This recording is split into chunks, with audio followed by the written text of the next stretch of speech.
At Oliver's Travels, choose from our range of luxury villa holidays. Whether you're looking for a family-friendly break, a fairy tale escape to your very own chateau. I'm just flicking about here and not actually realising that I'm alive. I love a baby gorillas. Let me just try and reduce the size of my big head. Transition this. What's going on? I think get me out the way a wee bit. I think that's better, isn't it? I think if we could get a wee bit... Don't know how to adjust that so it's longer. So my hand goes out of sequence there. Sorry for the delay, guys, in getting back to you. I had a phone call to make. Well, let's see if I'm getting this. A wee bit. I think that's better, isn't it? I think if we could get a wee bit... Don't know. Sounds like there's a background noise going on somewhere. I don't know what it is. Don't know what that is. Anyway, let's have a wee look at this. Wings over Scotland. Fantastic. There's me Nippy here. So, I think what we're going to deduce from this before I get into the heritage party, and I don't like to take away from actually the topic at hand, because I think I get a bit scatty, don't I? I like to pick up on everything that's going on that day and have one overview. I think it's better to stick to one, but this is just too good.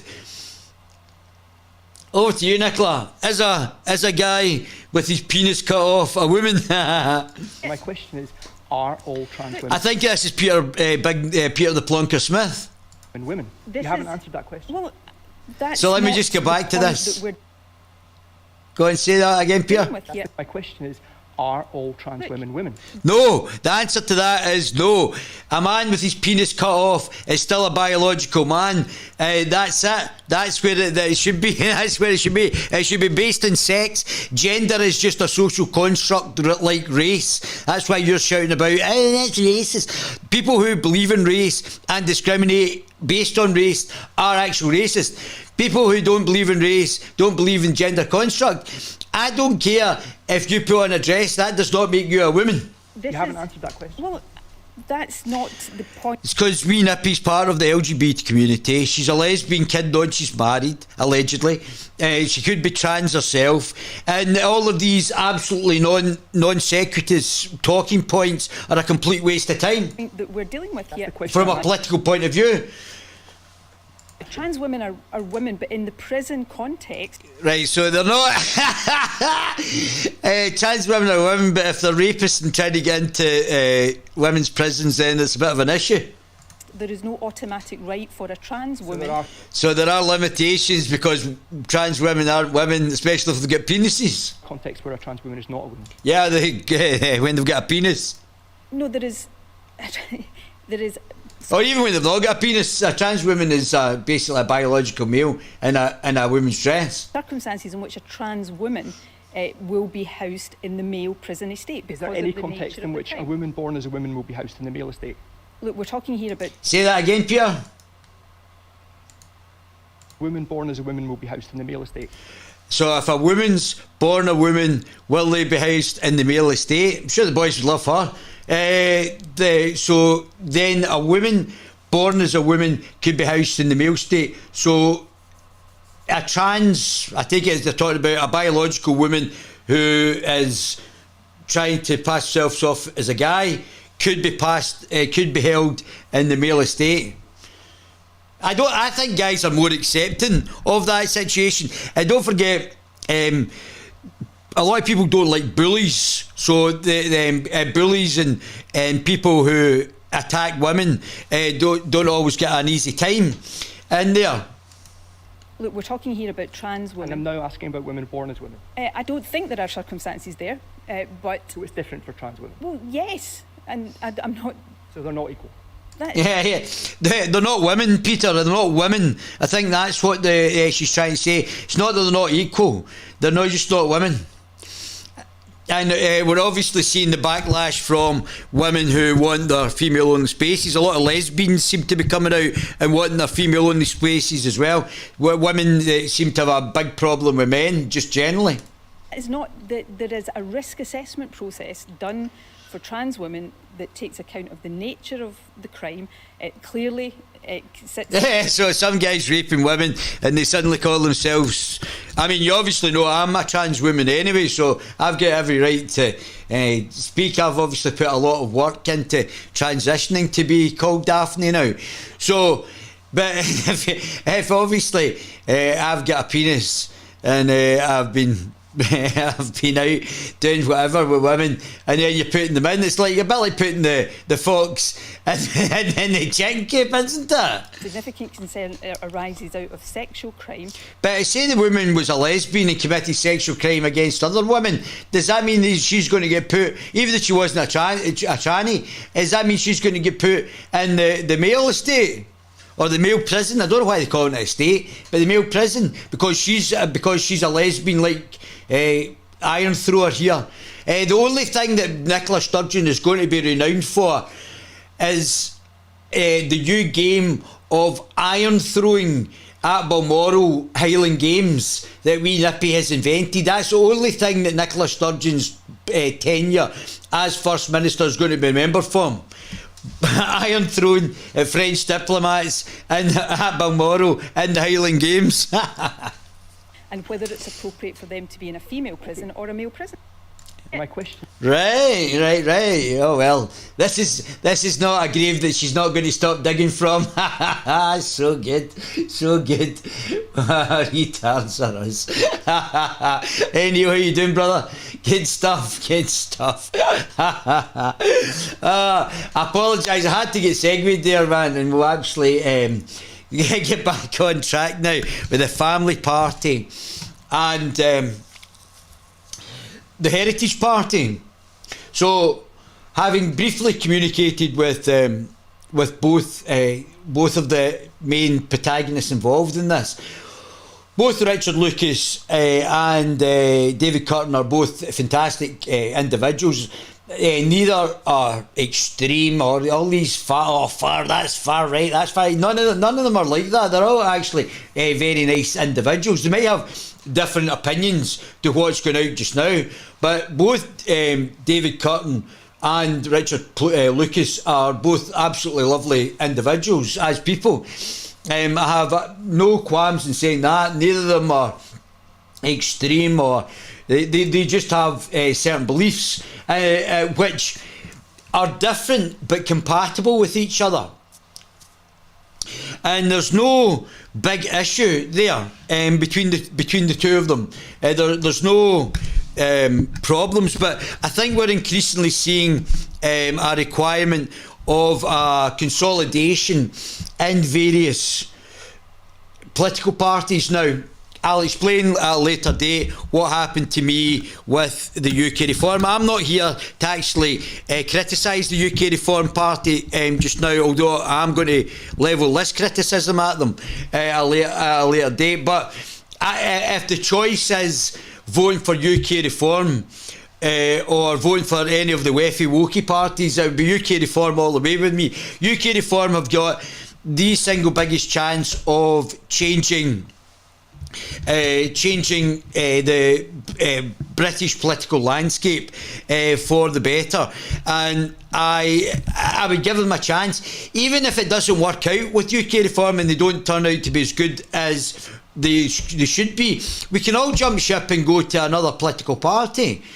So if they don't do what they're said to be doing, we can all jump ship to the new Family and Heritage Party. Or Heritage and Family, no, Family and Heritage and Party. Sounds great. That sounds like a terrific name. So, let's have a wee look at David Curtin.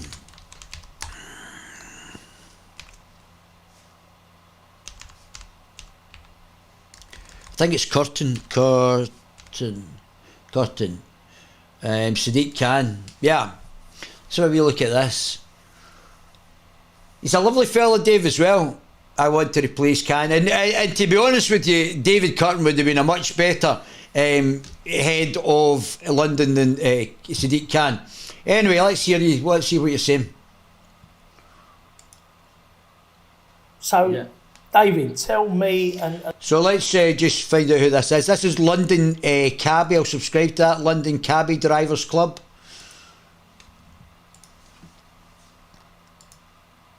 the people watching, if you was elected mayor, what would London look like under Mayor Curtin? Yeah, well, we need a change. I think everybody realises we need a change after 5 years of the current mayor. So I've got 3 things I want to do for London. I want to make London safe again, because we've got violent crime particularly has spiralled out of control because the police have not been focused on dealing with violent crime. In fact, exactly the opposite. They've stopped a lot of stop and search, which is really effective in getting rid of knife crime and so on. And they've been focused on patrolling people's tweets and opinions on the internet. And more recently, they've been focused on enforcing the COVID regulations, which I don't agree with. I think they're disproportionate and going round hassling and arresting people for meeting their friends in a park or sitting on a park bench or opening their business, things like that.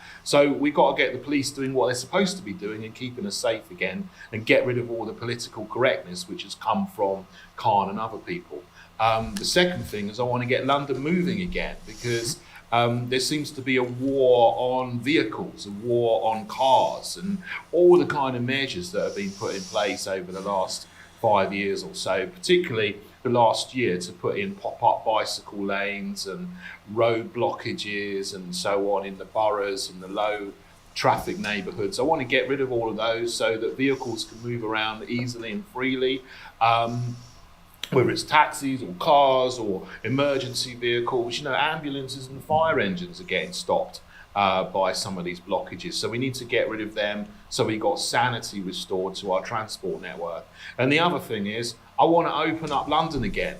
You know, it's all very well talking about an economic revival and so on, and making the best out of Brexit we've got, but we can't do that if businesses are closed down. So my policy will be non-enforcement of all these rules which are forcing businesses to close, and we need to get everything open again. Pubs, offices, restaurants, bars, hotels, get London open again, get London buzzing and thriving again. And if I'm mayor, I can do that very, very quickly.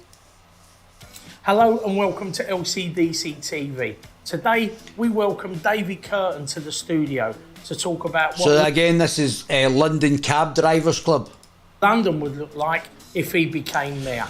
I think we've heard that. So David Curtin, Sadiq Khan, London Assembly, London Assembly.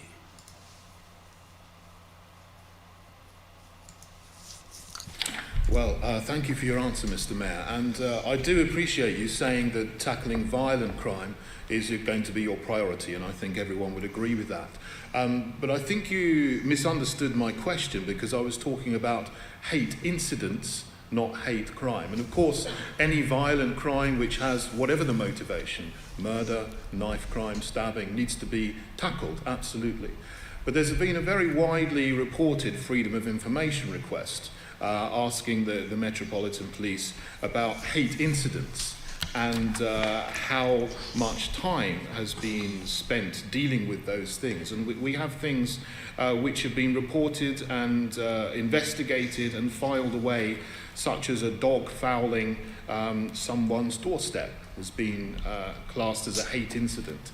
We have a disputed line call in a tennis match, a man telling library staff he was campaigning for Brexit. And then widely reported earlier in the summer, in August, the former Foreign Secretary, Boris Johnson, made a witty joke about the burqa looking like a letterbox. And that was then investigated, or Commissioner Cressida Dick had to question to see whether that was a hate crime or not. Now, all of these things that I've just mentioned are trivial incidents. They're obviously not crimes. And I do appreciate you talking about serious incidents, but isn't it time that you and Commissioner Dick gave the message to the public not to report trivial incidents like this, which are obviously not crimes, because they waste police time? Can I just make this point? I mean, you've asked a long question. If you're somebody who, on a regular basis, is having feces pushed through your letterbox because of the colour of your skin, or on a regular basis has racists having their dogs fouling your front doorstep because of the colour of your skin, it has a deep impact on you. And that regular experience of being the victim of those events can be quite upsetting. But we don't know if these people, if that is the actual issue. And somebody's trained a dog to excrete at somebody's doorstep, or is the dog just excreted by itself?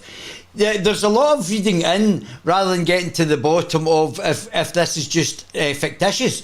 And the documentation, although in a percentage wise doesn't look that great, that the greatest number of people who are being assaulted and attacked are white British people, and that's not taken into consideration here, I don't think. It could be also because of your sexuality, it could be because you've got a disability, it could be for another reason. So I know you're not intentionally seeking to trivialise those sorts of incidents, but we've had examples. I know. Yeah, but you would have to take each incident as it was, rather than collectively.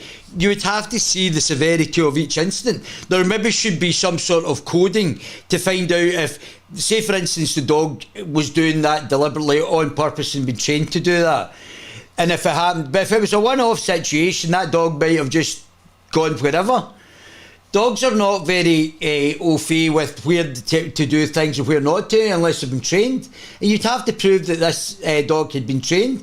And that, to me, is not a hate incident unless it's doing it on a regular basis. People have suffered these sorts of racist incidents with faeces put through a letterbox and on their... As I said, from the statistics, the largest number of recorded instances are against the white British people. Also on a regular basis, intentionally, because of the colour of their skin. I've also had examples, which may seem trivial, of graffiti spray outside places of worship and where people live, which can not simply be upsetting for the individual. But we've seen 70 mass murder attempts or terrorist attempts by Muslims, which is significant. And this is why I'm saying there needs to be proportionality or some sort of scale for the most severe things. I think if you're attempting to graffiti something as a protest or you're trying to mass murder somebody, I think those are two separate incidents, and the scale is much more severe at the top. So you have to have the most severe mass murdering attempts is not as severe as graffiti attempts. Or graffiti. This is very low level stuff, and I'm not saying that it shouldn't be tackled. When New York was going through a grave crime wave, the people, I don't know if it wasn't Giuliani, can't remember which mayor it was, then started to tackle these low-lying issues to prevent, and it prevented more serious issues. They didn't let anything go, but it seems like thought policing is coming in. But it sends a ripple of hate through that entire community. That's why. But I don't know how you can be a Muslim and talking about a ripple of hate when your book advocates killing people. How does that work? Surely your book is the most hateful thing if it advocates killing people. Some of these crimes are called message crimes. And also, we also know that in Pakistan, that ethnic minorities, not ethnic, religious minorities are persecuted. Women, children are grabbed by Muslim men and then raped, just like what's happening here, and forced conversion marriages. Because it's sending a message to anybody who's of similar ethnicity, similar faith, similar sexuality. But you notice that they don't tackle it if it's on the indigenous white community. Has a disability, that they're also targeted by this. So, of course, the police will prioritise those crimes that are the most serious. And of course, there's a distinction between reporting a crime and the police investigating. But we do want to live in a city where people aren't treated this way. Well, I do accept your answer on that one incident that I mentioned, but there are other things, such as telling library staff someone was campaigning for Brexit. That's obviously not any kind of crime at all. So something that is that trivial, would you tell members of the public, don't report that because it's wasting police time? Well, all I say is it's the police will give those sorts of incidents the attention they deserve, which is not a lot of time, bearing in mind the priorities the police have related to violent crime. But that's also somebody who's working in a library, and which should be politically neutral. The civil service should be politically neutral. And so it's worth distinguishing an incident from a crime. And there's a definition for what... Well, I don't think... How's it an incident? It's not even an incident. that specific thing is not even an incident. A hate crime is, and the police are quite clear what a hate crime is versus an incident. And you're right, I think you're trying to distinguish the two. An incident was something they It's not an incident. report an incident, which isn't a crime clearly, and Well, they shouldn't be reporting incidents, they're not even crimes. What a waste of time. a hate crime, which should be investigated. And I think the police know the difference. And I think that's what both Sarah Thornton and Cressida Dick were trying to say when they recently spoke about this, that the police, when they've got finite resources and having to ration their time even more so than ever before, will always distinguish serious crime versus incidents. Okay, thank you, Mr. Mayor. So again, Sadiq, can refocusing time and effort into nonsense. Let's see this. So, you've had a great idea for running your own small business. So this is GB News. But running a small business can be... No, I think Gordon Brown is just grandstanding. I mean, but he doesn't really have anything to say in offering solutions to the crisis. Clearly, there is an inflation crisis at the moment. But, I mean, him, Boris Johnson, Rishi Sunak... Let's see, when was this? I wish it would give you a date on these things. Where does it tell you? 6th of August 2022, so just a few months ago.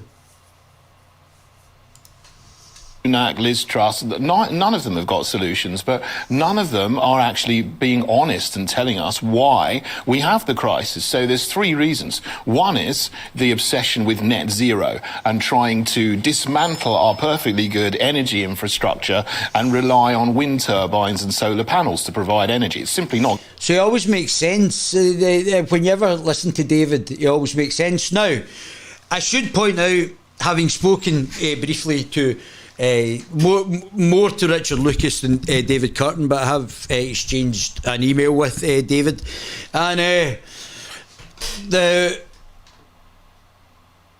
as far as I'm aware, and I'm not saying that this is gospel, as far as I'm aware, there's almost like an unwritten pact between the Family Party and the Heritage Party, and that is that Heritage Party stays out of Scotland, and there's likewise the Family Party stays out of England.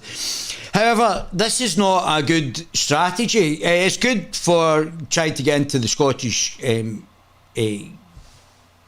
Parliament for the Family Party, or likewise wherever proportional representation is down in England or Wales, for the Heritage Party to be there. But you have to bring up a critical mass. There has to. It takes a lot to burst through. It takes an inordinate amount of effort to burst through the two-party system at Westminster, which the UK Reform Party is starting to get there now, because Richard has made not major boo-boos, but slight boo-boos in the fact that I don't think that Nigel or Richard are solid in their political ideology, which makes them pragmatic. So there's nothing wrong with being a pragmatic politician, but it means, like, I'm solid in freedom of speech. I would ban anything that involves hate speech. Everything that's involved hate speech will be gone. The fact that somebody says that I'm offended, I don't care if you're offended. There's no point that politicians should be allowing for people's offence, or not allowing for people's offences. You're right to be offended, but we shouldn't be legislating for it. But that's because I'm ideologically solid on my beliefs in freedom of speech. Richard and also Nigel are a bit sort of pragmatic on it. Now, as I said, there's nothing wrong with being pragmatic, but you don't get a firmness in your political policy. And Richard, he's recovered well from it. He said certain things and he recovered well. He actually took a very similar line to me and said that people who are elderly or disabled or maybe overweight wanted to take the Pfizer, it's their body, their choice. But I think what people were saying to me is that the Pfizer could be a problem for these groups as well, and not actually prevent them from getting it, and not prevent them from transmitting it, and also have negative health benefits. I sort of got what other people were saying after. But I didn't realise at the time. So I would have made the same mistakes that Richard had, even based on a libertarian ideology, because we were lied. I think we were lied to be brutally honest. And I think that those that have lied, the SNP, Labour, the Liberals, are all culpable. So I think that's an issue. Let me just get this.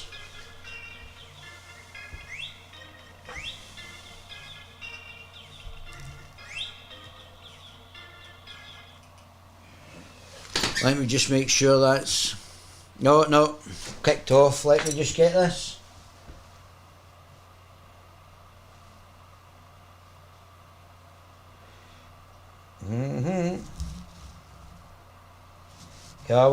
Come on.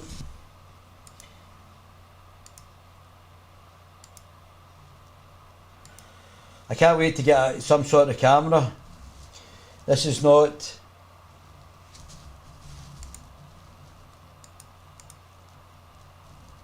Oh, here we go.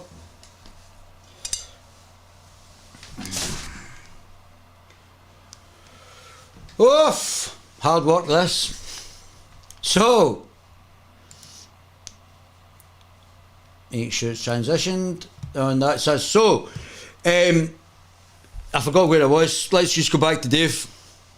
Not going to happen, and that's raising the price. Yeah. So the Family Party and the Family Party and the Heritage Party, I think, are actually deliberately standing in two separate locations. But if Richard and David came together, they can still stand in different locations, but you would have like joint annual conferences, and this could be an alternative to the UK Reform Party, whether or not it wants to get in bed with the Reclaim Party, join up with them. I think the Reclaim Party is more of a libertarian liberal. I think Colin Fox is more of a classical liberal, whereas I think the Family Party and the Heritage Party are more sort of traditionally small c conservatives, and I think that's the sort of demographic, or not the demographic, but the ideology that both of these political parties are going for.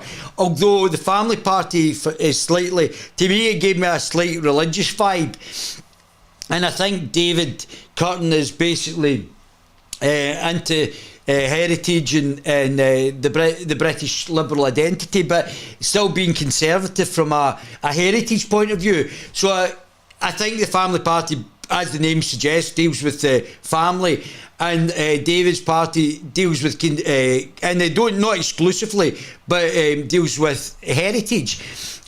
But these fit perfectly ideologically together, and how great David is and how great Richard is, the combination of both of these who are compatible, ideologically compatible, would increase. And David could stay up in Scotland and Richard could be down in England, and they could have annual conferences. Together, they're going to be bigger than they are individually. There's over 4,000 political parties in the UK, and I think only 4 or 5, maybe 5, 6, maybe at a push, maybe 7, have actually done anything significant in British politics. So the actual to want to, this is my show and I can't work with other people. You have to work with other people. You have to get a critical mass. You can influence, parties like this can have a political influence, but if you're actually genuinely serious about wanting to challenge the dominance of the two parties we've got just now, you have to come together. Price of energy is going through the roof. The other thing is the lockdown, and that wasted £400 billion. Rishi Sunak is responsible for that. Yeah, so that's right. Rishi Sunak is responsible because the WEF locked us in our house for the cold, destroyed businesses to try and get us back, to go back into the EU, because that's the deliberate policy of the globalists in the first place. Keir Starmer's saying, oh, would you prefer to be in with your bum chums at WEF, or would you prefer to be in Westminster? Oh, my bum chums at WEF, aye. So, Sir Keir Starmer's just a wokey wefter as well. Well, yeah, he's talking about cutting inflation in the future, but he's the one who's responsible for creating the inflation now, or a big part of it, because he's increased the money supply by 25%. So that is going to feed through into inflation. Nothing we can really do about that. And the other thing is the obsession with prolonging the war with Ukraine, which was, with Russia in Ukraine, which was completely avoidable. And that, of course, is having knock-on effects with the price of energy as well, because there's less Russian gas. So what would you do, David? If I just finish for just a minute. So there's less Russian gas coming through into Europe, which means there's more of a demand for gas, which we would have. So that's going to push up the prices more. So two things we can do: stop the war with Russia, de-escalate, sit round the table, end the situation, get back to normal relations, and then we're going to have that pressure taken off our energy prices. And then abandon the whole net zero nonsense, which we don't need. Because so I don't agree with David in this one. And as I've explained to you, natural resources are a limited resource. What we should do is scale off or move towards reduce in carbon fuels and innovate to source cleaner sources of fuel, and renewable sources of fuel. So we should continue to go down that track, but not as severe that if we don't do it by 2050, because regardless, as Konstantin Kisin said, regardless of what's going to happen in the UK, it's only India, China and America who are the largest CO2 emitters, not polluters but emitters. It's going to make the difference. But you as an individual could go out and plant a tree. So you could actually take personal responsibility by going out and planting trees. You don't have to wait for the government to do it. Just go and ask somebody if you can plant a tree somewhere on land and plant an individual tree, or plant multiple trees. And then that way it absorbs the CO2 and releases. Can you imagine 9 billion, if everybody planted a tree, David Ballantyne planted a tree day, everybody planted a tree, there'd be 9 billion trees. And I'd make sure it was your local type of tree as well, whatever tree that's going to be, but whatever fits into your locality or whatever comes from your locality. So you're not introducing invasive species. So carry on. Because carbon dioxide is not a harmful gas, and the whole of this net zero ideology. Yeah, but fossil fuels are finite, and we have to still move, not because CO2 is a harmful gas, but because fossil fuels are finite and we have to get some sort of renewables. We should be moving towards more renewables, but that should be done through innovation. So Konstantin Kisin was partly right when he was speaking at Oxford. We can use the technology side, but we can also plant trees and soak up the CO2. We could terraform the Sahara. There is many things that can be done to increase the amount of oxygen that's produced, if that's the overriding effect. And rather than putting tomato soup over famous paintings, why don't you go out and plant a tree? Why doesn't we, Greta, go out and plant a tree? That is going to be more beneficial, and it will have a greater impact on society than any of our activism and shouting about things. Is based around the premise that carbon dioxide is going to harm the planet, when it's not. We don't need it. Well, there's a lot. Yeah, that may or may not be true. Regardless of that, fossil fuels are still finite, and we should be moving towards cleaner and more renewable sources of fuel, because at some point it will run out. If we've already got the renewable fuel there, the fossil fuels can lay in the ground. Scientists that would absolutely disagree with you, and if I had a climate scientist on here now, they'd be... It doesn't matter. It doesn't matter whether they disagree or not. Why doesn't the climate scientists get a plant a tree daily? And then if it's CO2, the trees will absorb the oxygen. Probably jumping out their chair in rage, I'd saying love that to talk to a climate scientist. You could then desalinate the tanks off Africa and put the desalinated water across the Sahara and start to culminate or grow trees. Well, and that would reduce. That will increase the absorption of CO2. It will reduce seawater.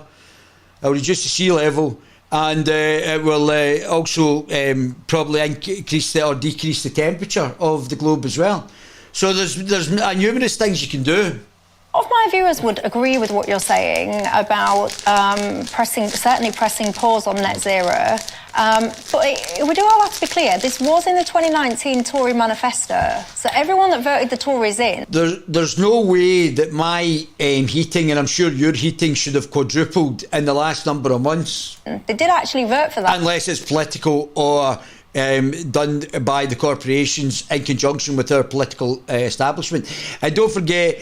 by privatising national state monopolies or monopolies, you're just privatising a monopoly, so that has to be heavily regulated so that they can't just profiteer from their actual the imposition of higher amounts of money on the public. Yeah, well, I think the reason that people voted for the Tories and Boris was because of his mantra, his three-word mantra, get Brexit done.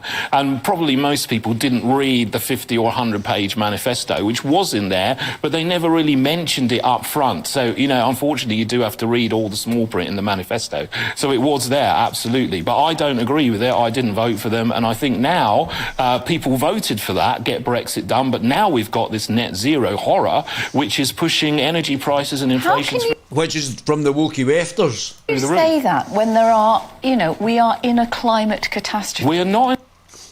That climate catastrophe again is coming for the wokey wefters in Davos. So you see how it filters down through our political, from the wokey wefters and baldy Dr. Evil to our political class, and then through so-called academics like this, and they just repeat the same mantra. If you've got a problem with the amount of CO2, go and plant a tree. In a climate catastrophe, I'm sorry, there is David. No climate crisis. Really? Absolutely, What, there is so the no climate emergency. Well, there's always been floods. I mean, there was a massive, flood in 1953, which wiped out the centre of London and Canvey Island. We haven't had anything like that. People skated on the Thames. Look, I don't deny that the temperatures have gone up over the last 200 years. And why have the temperatures gone up? Well, look, temperatures have gone up since the start of the Industrial Revolution, absolutely, from 14.0 degrees Celsius to 14.7 degrees Celsius. Not a very big rise over 250 years. That's after the end of the mini ice age, where temperatures were especially low anyway. So now there is no climate emergency, but we're actually damaging the environment for the climate ideology. For example, Drax has stopped burning coal, but they're now cutting down trees in North America, and they're shipping across wood pellets to burn instead of coal, which is harming the environment on the other side of the world. We don't need to do that. Yeah, we need plant trees, Dave. Well said, my friend. So, let's see.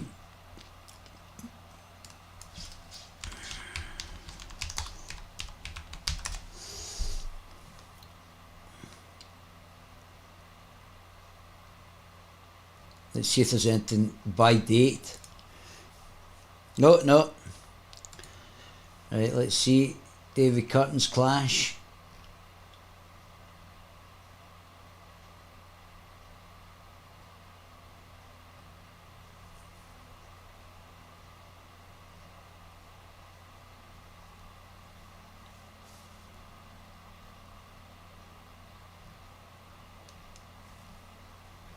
Let's see, I'm just trying to see.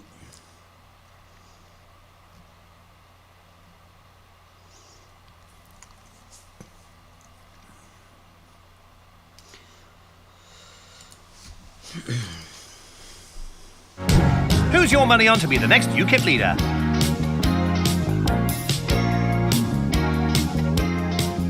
Paddy Power, you beauty!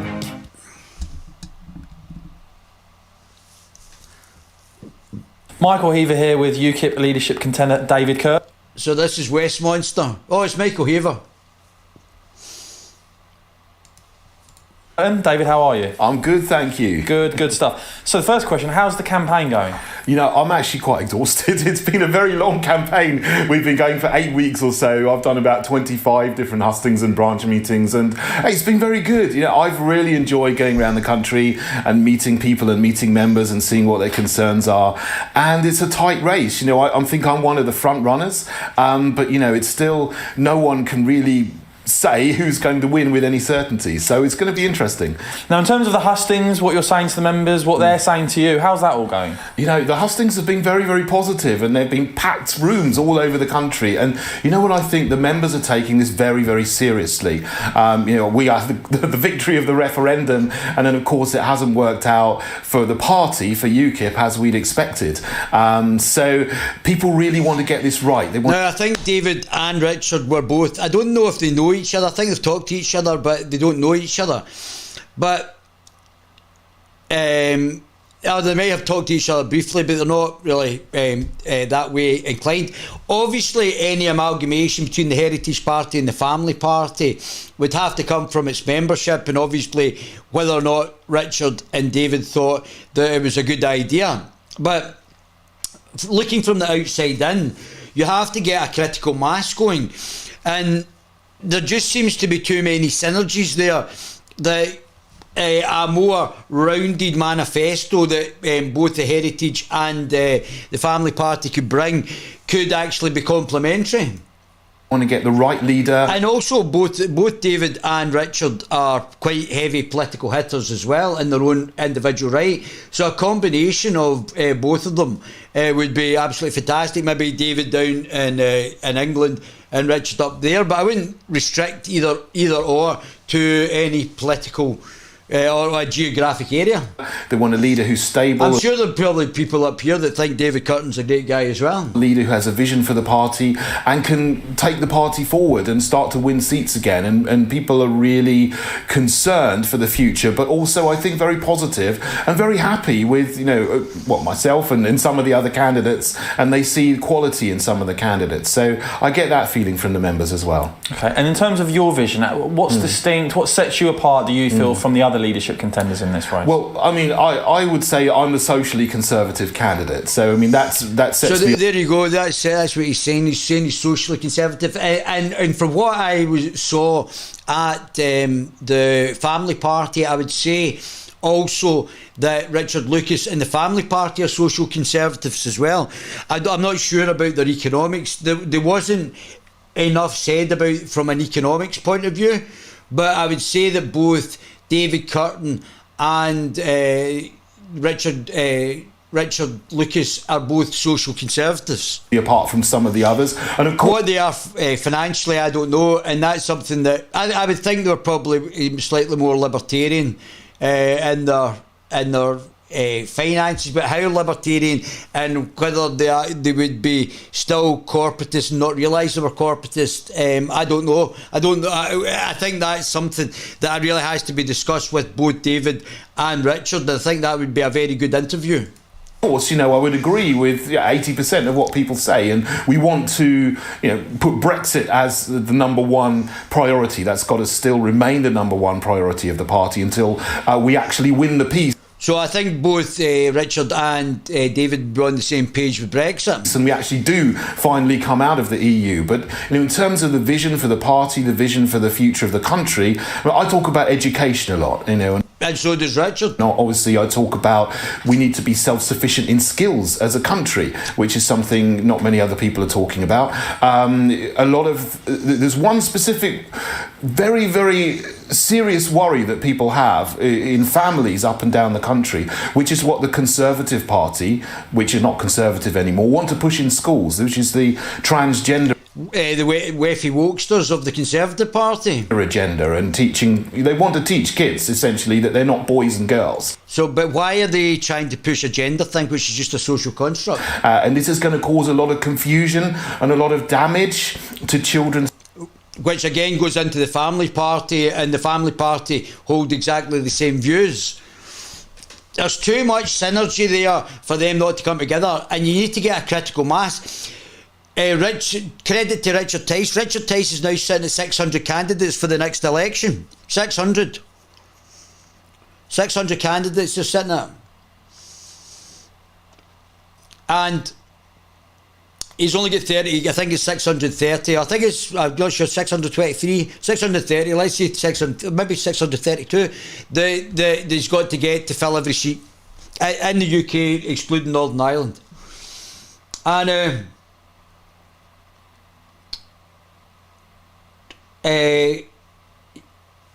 that is what a joint family and heritage party would have to do. If you're a serious contender, and just like the Workers' Party as well on the left with Georgie Porgy Galloway, if you're a serious contender, you have to challenge in every seat time after time after time, whether it be local, national, or national in the fact of the Welsh and Scottish Assembly, and also at Westminster elections, and when European elections were there at European elections. You have to challenge in every election, in every seat, and give the populace to actually start to claw your way up through the actual amounts of votes that you're going to need. And don't forget, you're also taking away votes. You're either getting new voters involved who might not have voted for the traditional parties, or you're taking away votes from the other parties and you're going up. You need to continue to do that till it becomes a tipping zone. It's natural development, and I think there's a lot of concern about that. I talk about that, and I also talk about financial responsibility, which is what UKIP have been talking about for a long time. Not spending money on overseas development, HS2, etc. So let's see the Heritage Party.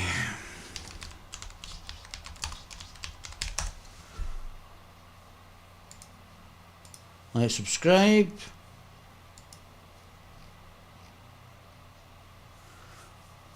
Two years ago.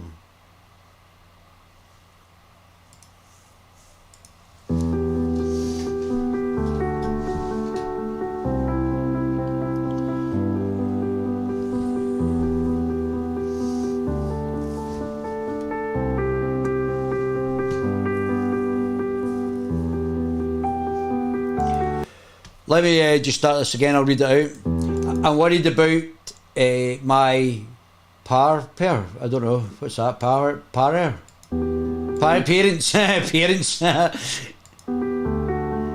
They can't heat their homes and they struggle to eat. For me, it's the petrol prices. What the hell is happening in this? Well, we've got a bunch of wookie wefters who are put up the prices and are allowed the corporations to profiteer off the back of you. What's happening in this country when half the price of fuel is flipping tax, because they're trying to screw you over and trying to make you less able, so they're taxing everything, increasing taxing to make it look like Brexit was a failure. But if they reversed that, then it would be UK would be much better. Why are we helping house migrants when we have children starving in the UK? Yeah, because the wookie wefters of the Conservative Party want open immigration, or they've been told to get open immigration. We've got 227,000 critical homeless here, and people that, and those 227,000 have not been given hotel rooms, have just been allowed to sort of starve on the streets. So basically, our government are treating people who are not, a lot of them refugees, better than they are treating their own people who have paid taxes for years. People are starving without a bed to sleep, without any physical contact with their loved ones. The lockdowns have destroyed my mental health, and the mask wearers don't think about us deaf people. We can't lip read, so we can't communicate. I'm terrified I'll be stopped by the police officer, unable to respond, unable to understand. Right, that's great. Let's hear David on this. Let's hear this one. Thank you everyone, you're so kind. I really don't need to do a speech here because we've had so many great speeches. Everyone's kind of said exactly what I would say, so you can all go to lunch. No, I'm just joking. It's all right. Look, we stand for so many things in the Heritage Party which I think are positive principles that we really need because our country's lost its way. And we have leaders in our country and around the world that talk consistently and incessantly about freedom and democracy when actually they're destroying freedom and democracy. And this is an inversion of what's right and an inversion of what's good and evil, good and bad. They're turning things upside down and on their heads. And they're just doing what people have done in the mainstream political parties for decades, if not the last century or more. So we have, after the wonderful Queen's funeral on Monday, which I was touched by, and I think a lot of people were touched by and really surprised by, because all these wonderful traditions are coming out again that we've never seen in our lifetime. And as Ben said just then, we live in a wonderful, fantastic country. Now, David and Richard have obviously only got a finite number of years ahead. Both of them are heavy political hitters. The accumulation, you have to have, when you're in politics, you have to have your political ball rolling, especially if you're a smaller party. You can't just say, well, okay, David Curtin was in the Assembly and part of UKIP, as was Richard.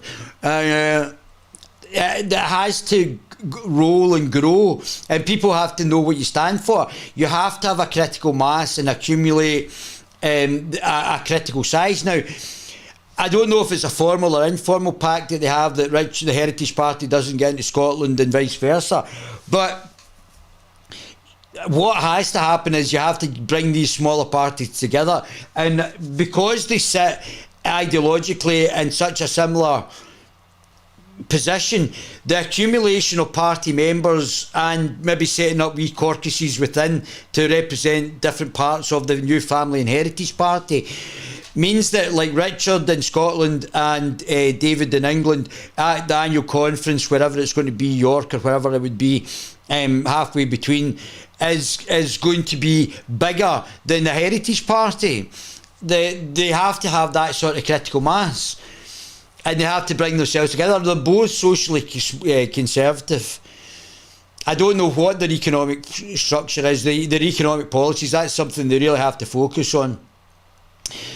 You have to have depth of, it's all very well talking about social issues, but you've got to have the depth and understanding and knowledge of the economic matters. It's the economy, stupid, obviously. And by the accumulation, the mass of numbers, the party membership in both the Heritage Party and the Family Party have really got to bring this forward to the leaders for this amalgamation, because even if the Family Party are winning seats up, were to win actual Westminster seats in Scotland, and the Heritage Party without any formal link up, or they could have a mutual pact, the preferential situation would be for both of these parties to be together. And we should be proud of our country, and we should be teaching our children to be proud of our country. And we have all of. And I don't think Richard Lucas is any different from this. I think Richard would agree with all of the sentiments that David Curtin said as well. These wonderful traditions and wonderful foundations that we have, and we saw a lot of that on Monday. I really did love the Queen's funeral, although it was a sad occasion. They preached our Christian heritage around the world, and actually I think it was said that 2/3 of the people in the whole world actually watched that service, which was a wonderful thing. But the very next day, Liz Truss, who is now our new Prime Minister, The Wookiee after. I think she's the 15th Prime Minister that Queen Elizabeth had, was off to New York, and she gave a speech in the United Nations General Assembly. Okay, fair enough, everyone is meeting in the General Assembly, all the leaders of the countries go there. But she keeps banging on about freedom and democracy. But she was in the last government which imposed this tyrannical lockdown on the country, and she is one Because she's a Wookiee after. was in the government as the Foreign Secretary with these people who are completely overturning democracy with all of these new laws that they're trying to bring in to create a tyrannical, totalitarian state. So I don't know how anyone could stand up on a stage with a straight face and say that our values are freedom and democracy when they have just been trying to undermine them consistently for the last 2 years, as we've seen over lockdown, but over decades and decades before that. Anyone who was in the government that imposed the Coronavirus Act, that voted for that, and then voted to fire care home workers from their jobs and terrorise them and saying if you don't get an experimental injection in your arm, you won't be allowed to go to work, you won't be allowed to make a living. Anyone who says they're standing up for freedom is an absolute hypocrite. Brilliant. Great. So, let's go to the family party now.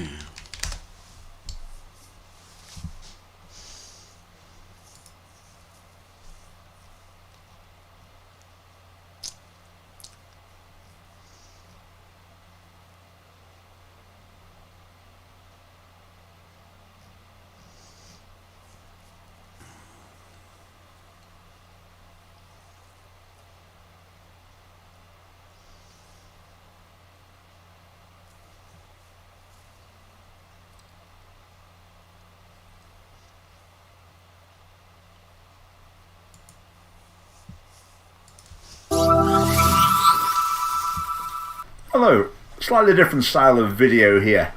I've been to the Scottish Learning Festival today. That's the biggest educational event in Scotland. About 4,500 teachers go, well, educationalists go over 2 days. We went along, 3 of us from the Scottish Family Party this morning. We were giving out a leaflet about the transgender madness that's been taught in schools. So we did that first thing in the morning, gave out hundreds of leaflets. That was good. Then I stuck around and went around the exhibition and went to a couple of seminars. So I'm going to run through a few things that I came across during the day, just off the cuff. So I'm going to start at the end. I went to a seminar at the end of the day by a couple of schools from Perthshire, and I had 2 female members of staff. There were 3 girls there as well, and the girls explained that last year they'd been down to a conference in London, the WOW conference, Women of the World, which is basically a big feminist rally. And they came back and explained how that had been a really good school trip, and it was so good they wanted to do a similar thing in Perth. So they wanted to get the Perth Concert Hall so that all the S2 students in Perth and Kinross, boys and girls, could go to a WOW Women of the World event in Perth. So how are they going to get £10,000? Well, of course, if you're on the right, giving the right message, then your money comes your way pretty easily. So they applied for grants for various people, including Police Scotland. I mean, what promoting feminism has got to do with preventing crime, I don't know. But anyway, so they got the £10,000. They had this event in Perth Concert Hall. One of the students showed a video that had been made about it. I wish I could find that to show you, because it was pretty appalling. It had a succession of kids coming on. The boys have got their faces made up with glittery paint shapes on their faces, one person after another. The kids saying, I'm bisexual, I'm this, that and the other, and it was on and on it went. It was sad to watch, really. At the event, of course, Nicola Sturgeon was there, and the school obviously was so proud of what they'd done, and the educational establishment was so pleased with what they'd done that they were given this slot at the Scottish Learning Festival to talk about this great triumph. Here's a little video looking at the event. There isn't a place in the world that actually has real gender equality. The thing about Scotland is it has an amazing tradition of great women, great girls, real game changers, leaders, visionaries, and we just believe that girls and women's confidence and potential needs to be fully realised, and Scotland needs to be one of the places that holds that idea and makes it happen. Wow Pair is a place where we can come together to talk about difficult subjects that are often taboo, that we're made to feel shameful if we discuss. And it's also a place to celebrate, to be joyful, to laugh together. It's a place where women, men, boys, girls... It looks like a lesbian club.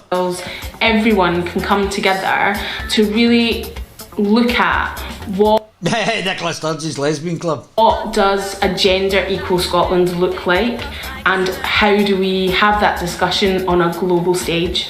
Of course, women in the history of the world have struggled, but right now it feels like there's more of a force against us than ever. I think these are the kinds of events that they're not just women, men can come along too. That's big of you. We want equality, we want gender equality, and you can come as well, I guess. We need to have them to keep pushing the bar higher for women. I think now is a really important time to remind women. We've got a female First Minister and she's rubbish. Absolutely useless. Worst First Minister we've had so far by a country mile. Worst by... I can't even begin. It would put you off voting for women because of her. Women that they are equal, remind them that they are important. You need reminded that you're equal, okay. And reminded that you're important.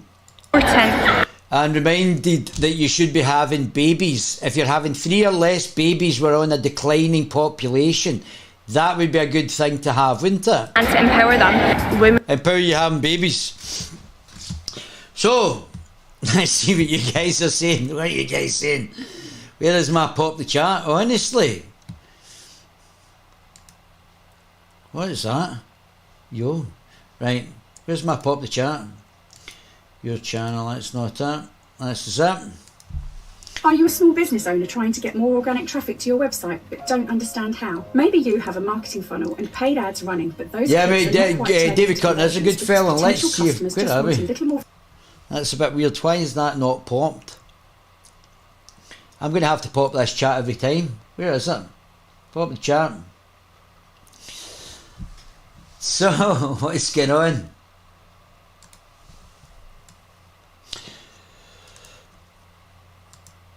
Right, here we go. Women are able to do everything. Giving women space to talk to one another is hugely important in a society that is built on sexism. Having that space is... So, we want equality and we don't want men here, but we believe in equality, but we need some space to talk amongst ourselves about God knows what. Critical, and I'm really glad that WOW came to Perth. It's just blatant, unashamed indoctrination into, I would say, a pretty hardline feminist. Well, if Nicola Sturgeon's a lesbian, of course she's going to hardline it into this sort of... She's going to hamstring it right into this, isn't she? Being an alleged lesbian commie. Mindset, not a qualm about it. And the poor boys are all subjected to this. Yeah, where's the guy space? I thought you were all into equality. Where's the guy space? We're all men are sexist and blah blah blah, but we want equality. How about that, guys? Yeah, okay. As well, what must they make of it? A special trip just for girls, then to go to a day of events focused on women. I mean, how must they make the boys feel? Obviously, they're not too bothered about that. All right, so that was a seminar at the end of the day. What else did I do? I went to the Keep Scotland Beautiful, the Eco Schools, that organisation. Had a chat with them. I spoke to a lady there. It's very pleasant. We talked about the Eco Schools project. She said 2,000 odd schools were part of it. That sounds like a lot of schools to me. So that's probably a majority of schools in Scotland. So I'd have a slight concern about that. Maybe they're presenting a particular view of environmental matters that might reflect a political philosophy, and they're effectively promoting that to children in school. She said, no, they're trying not to do that. It's not really a political message. I said, well, when it comes to climate change, there's some Controversies there, some people think different. Well, if the Wokey Wefters and the Lib Lab Con Party, the SNP and the Greens are in charge, of course you're going to get this promoted in schools, because they're a bunch of Wokey Wefters. You've got alleged lesbian First Minister who's still moaning about men. Oh, men, can't produce any children, useless, going to die out, just like Scotland if they don't start producing children. And we've got to empower women. Not empowering women to have more kids, which is required. But, well, no, we're empowered. We've got to get in power like Nicola Sturgeon and have shit policies. Different views than others about what energy policy should be, etc. Are those controversies presented? Well, we just present the facts. Okay, which facts in particular? So, we won't really get into that. So I said no matter what about the message, the Eco Schools project presents the message to children that environmental issues should be absolutely at the heart of school life. Well, and you can see how David and Richard would fit in perfectly together. I mean, they're both great guys, truly terrific fellas. And you can see how when did I start talking here? You can see how these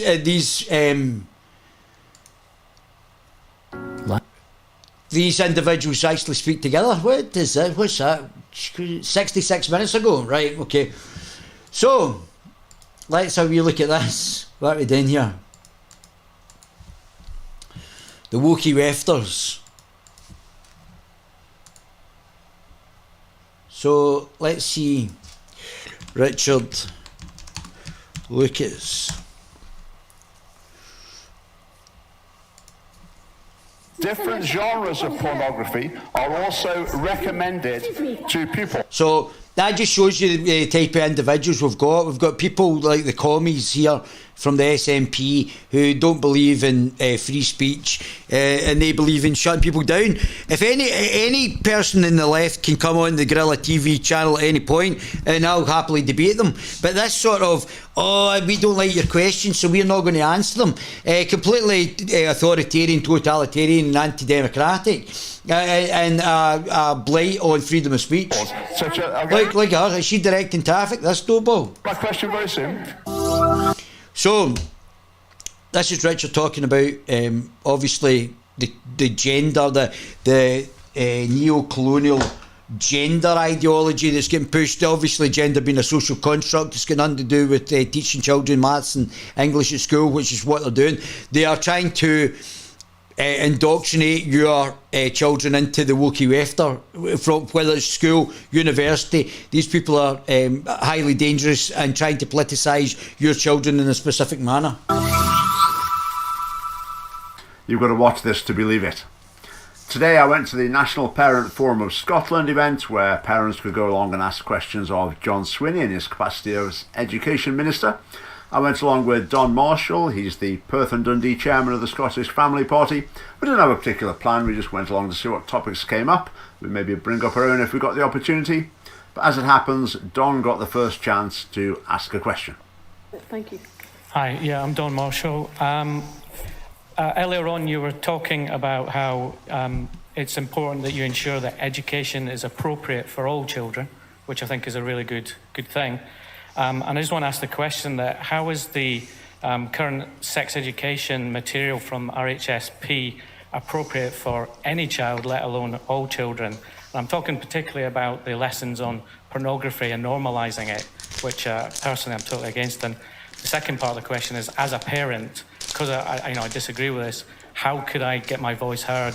Because I don't know a parent who actually supports the teaching of that material. How can we get our voice heard to change it? Finally, the question that Don raised about relationships, sexual health and parenthood education. We've gone through a very detailed, extensive process of trying to prepare age-appropriate material in this respect. Now, I accept that some parents will. Now, why have we done that? We've done that because young people are quite readily able now to have access to a range of material which they have to be able to understand, and we have to try to equip them to handle. Now, I quite appreciate... That's actually, I have to say, John Sweeney, that's the best explanation I've heard, but also does look a bit creepy. And the fact that I remember looking at adult magazines when I was younger. In fact, I was given an adult magazine by another bunch of boys. But I don't know if I was requiring it to be explained in school, maybe, but not certainly in primary school, I don't think. I think that was it's probably post-primary school that these children have to be educated in this sort of thing. That some parents will take the view that that is exclusively the responsibility of their parents. And I understand and I respect that view. But I also feel that in a curriculum that lays such heavy emphasis on literacy, numeracy and health and well-being, we equally have a duty, because there's enough parliamentary pressure on me to make sure that that is the case as well. Now, so that's why it's been provided. It's gone through extensive consultation and dialogue. It's involved many, many organisations, a whole range of different bodies to have been part of the sounding board of constructing this material. And I've viewed it myself and I've interacted with it, and I appreciate there are some parts of it that parents will find challenging. Mm-hmm. But the judgment I arrived at about it was based on the evidence that I saw that young people could quite readily have access to some of this material without the context and understanding to be able to deal with that. And I think it's important that young people are able to deal with that in that fashion. Now, if you have concerns about it at an individual level, there is always the room for you to, there is not the room, there is the opportunity for you to raise that with individual schools. And I think that's again down to the nature of good quality parental relationships, where we have to respect the fact that as citizens, we will take different views, we will have different approaches, and we should respect that and come to an accommodation that meets the requirements of everybody. Okay, hear this idea a lot. Kids are going to access pornography whether we like it or not, so we need to equip them to cope with it. I wouldn't particularly disagree with that, but that's not what we're disagreeing with. We're disagreeing with the message given. The way to equip young people to assess pornography and to develop the right attitude to it is not to tell them that it's fine and to encourage them to explore various perverted forms of it.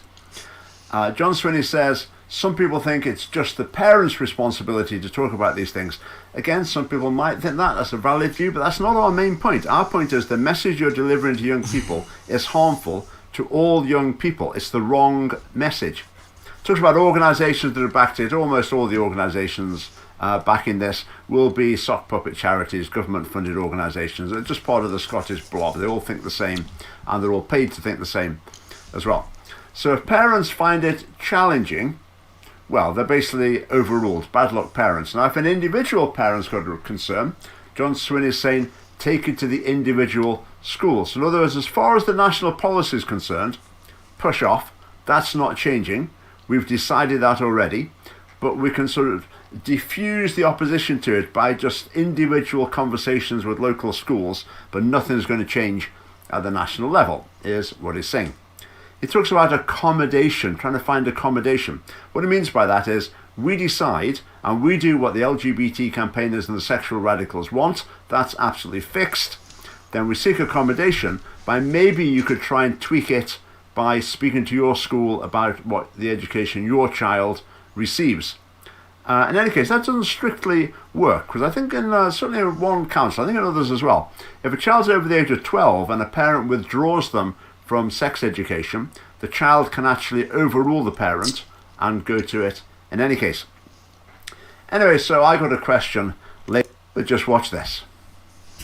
Thank you very much. Just before I ask my question, I'd just say to Mr. Sweeney, I think you've been put on the spot with a few individual cases today, which I think is a very difficult position for you, and I think you've handled that very sensitively. Anyway, moving on to my question, is following on from the previous question about the sex education resources. And I think your answer didn't actually face up to the content of the RSHP resources. I mean, just to go through a few of the things very, very quickly. I mean, right at the beginning of primary school, teaching that sex is assigned at birth and gender is a subjective factor. I think that's a very dangerous and confusing message for young people, and yet that's what's delivered to all children in Scottish schools. The sex education materials, I'm sorry to have to talk about these things, but this is what is being taught in schools. Masturbation is positively promoted in schools. In high schools, licking the anus is... Remember that we are going live out here. This is okay, if this... This is what's being taught in schools. If this is not suitable to talk about with a group of adults, how can it possibly be suitable to talk about in schools? Yes, on the internet, yeah, that's fine. Right, so to continue, I'm not going to be stopped. So that's presented as a perfectly valid sexual practice. Anal sex is illustrated by a video of a banana being dipped into Nutella and then withdrawn. Pornography, Right, pornography. No, I'm going to say here, this is what's being taught in schools. Pornography is not just taught about, it is positively promoted in these materials. It is positively promoted as something beneficial and helpful. Different genres of pornography are also recommended to pupils. Such as, again, my question very soon. So when they don't like something that they don't agree with, it has to be shut down. That's the height of fascism, certainly authoritarianism and totalitarianism. So when they get challenged, they don't like it. Referring to the resources, Mr. Swinney says he's watched them. I'm just pointing out what's in them. For example, it's recommended that pupils explore, for example, facial pornography, which involves ejaculation onto the face. It's disgusting. It talks about... Okay, what I'm talking about is what's being taught in schools. And if I'm about to get to a question, if I haven't been silent, I'm trying to speak up on behalf of innocents and youth in our schools that's been corrupted by these materials. I will not be silenced. What's the question? And my question is... I'm not asking you to be silenced, but please... Well, where's the microphone then? I'll ask you a question. I'll ask my question.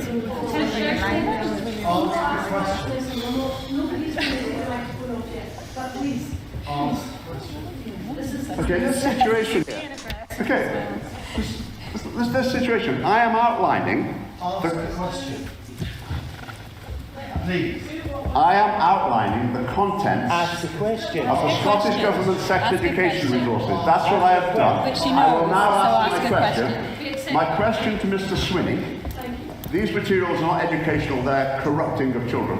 And my question is, having heard some of the detail of the content, I now invite you to re-endorse them, reaffirm your endorsement of them as you did earlier on. Lastly, gentlemen's comments about relationships, sexual health and parenthood. Now, I accept that in this material there is there's some very sensitive territory covered. And that's why I answered the gentleman's question in the fashion that I did, that I appreciate there will be a range of views about whether this is appropriate material to be undertaken. A lot of care has been taken and a lot of dialogue. It sounds like some creepy crummy stuff that's out of there was guys that were paedophiles that were writing this creepy commie stuff, and I think it was out of the Frankfurt school. And I can't remember the names. I'll go through. I don't really like doing deep dives on the creepy commies, Jewish communists that was having sex with children, but they sort of did this sort of stuff that they brought in, the sexualisation of kids, and it's quite obvious that the ideologues, the commie ideologues and the SNP are bringing through this creepy weirdo stuff. Obviously, when like Nicola Sturgeon. In consultation to ensure that the contents of the material are truly age appropriate, and that has involved extensive dialogue with a number of organisations whose confidence I have wanted to make sure was... So they mostly talked to a bunch of commies that are in that agree with them, and I don't think this is supported in the wider context of the greater Scottish public, but it does make sense if you're a creepy commie weirdo that's been indoctrinated in the creepy commie weirdo pervy stuff that was probably written by paedophiles, and I'm saying probably written by paedophiles. I'm sure that I could get the guy's name who was a Jewish paedophile who talked about the corruption of the kids through communist subversion, and this seems like exactly what Baldy John's doing. Place I mean, Nippy the Mad Lesbo. And one of the most significant points that has driven this debate has been, what do we need responsibly to ensure young people are equipped to handle from the world that is swirling around about them? It's promoting nothing. See that? John Sweeney says they're promoting nothing.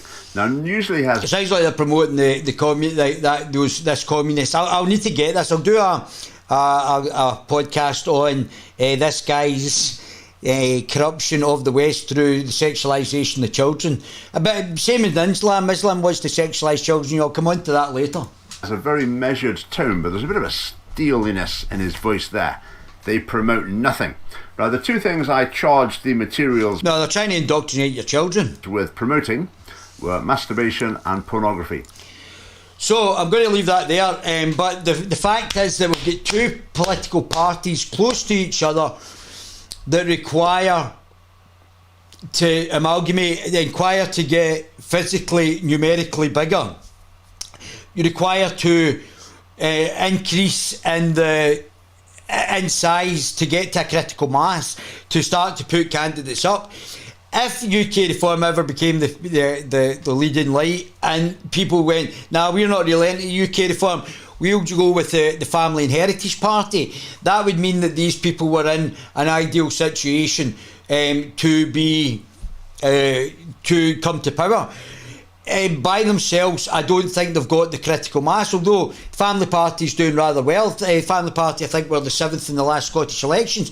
But the boost that this could lead to by creating the Family and Heritage Party would be substantial in the moving forward of both political parties into one. Obviously, larger annual assemblies, larger political stances, more increased amount of exposure for local candidates, which is the most important, local constituencies, and it gives a critical mass. You should be trying to absorb and bring in other people who are in the same political sphere as you, in the same political space. There is no point, even though David Curtin and Richard Lucas do separate things, there should be the entrenchment of that. They can have separate kingdoms. The Family Party can still stand up there, the Heritage Party can stand down there, however way they want to set it up. But the critical mass of having the Family and Heritage Party, which I would say you could have a separate assembly in Scotland for Scottish things, and likewise in England, and likewise in Wales. You can have these three separate entities coming up with policy, and then have a British one that'll come up with other policy. That's what you should be doing. And I'm sure David Curtin would be liked up here, as would Richard Lucas, and his stance on certain issues be liked down in England and Wales as well. So you really have to get to a size. What they're saying is just moderate social conservatism. And we still don't know where they are in economics. They talk more about social policy than they do about economics. I don't know how good David is or Richard is in economics. If they're not, they need to find somebody who's an expert in economics that both David and Richard both agree with. But they could both. This is a very easy join up as a political entity, and the membership in both parties should be raising it, whether individually or together. Right, my baby gorillas, I'm going to go take maybe 5 minutes delay, and then I'm going to go straight into the next podcast, see how many podcasts can do in one night. Love my baby gorillas. Oh my God, I'm not working.